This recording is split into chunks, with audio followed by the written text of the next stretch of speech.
കേരളത്തിൽ വയനാട് ജില്ലയിലെ ചൂരൽമലയിലും മുണ്ടക്കയിലും ഉണ്ടായ ഉരുൾപൊട്ടലിൻ്റെ വ്യാപ്തി നമ്മൾ ഉദ്ദേശിക്കുന്നതിലും വലുതാണെന്നുള്ള റിപ്പോർട്ടുകളാണ് ഈ ഘട്ടത്തിൽ നമുക്ക് പങ്കുവയ്ക്കാനുള്ളത്.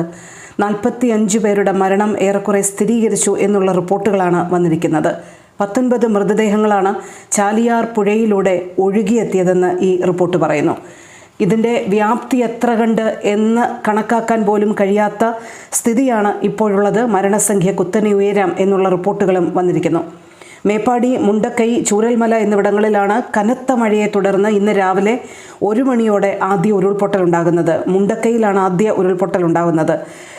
രക്ഷാപ്രവർത്തനം നടക്കുന്നതിനിടയിൽ പുലർച്ചെ 4 മണിയോടെ ചൂരൽമലയിലും ഉരുൾപൊട്ടുകയായിരുന്നു.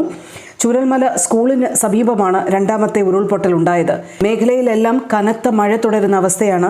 ചൂരൽമലയിൽ നിന്ന് മുണ്ടക്കൈ ഭാഗത്തേക്ക് പോകുന്ന പാലം പൂർണ്ണമായി തകർന്ന അവസ്ഥയിലാണ്. ഇത് രക്ഷാപ്രവർത്തനത്തെ അപ്പാടെ സ്തംഭിപ്പിക്കുന്നു എന്നുള്ള റിപ്പോർട്ടുകളാണ് വരുന്നത്.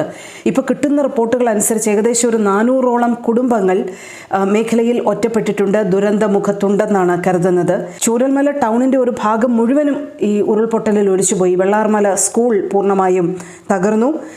രക്ഷാപ്രവർത്തനത്തിനായി ആളുകൾ അവിടേക്ക് പരിമിതമായ സാഹചര്യത്തിലും എത്തുന്നുണ്ടെങ്കിലും ഈ മേഖലയിലേക്ക് എത്തപ്പെടാൻ കഴിയുന്നില്ല എന്നുള്ളൊരു വലിയ ദുരന്തം നമ്മുടെ മുമ്പിലുണ്ട്, വലിയ പ്രശ്നം നമ്മുടെ മുമ്പിലുണ്ട്.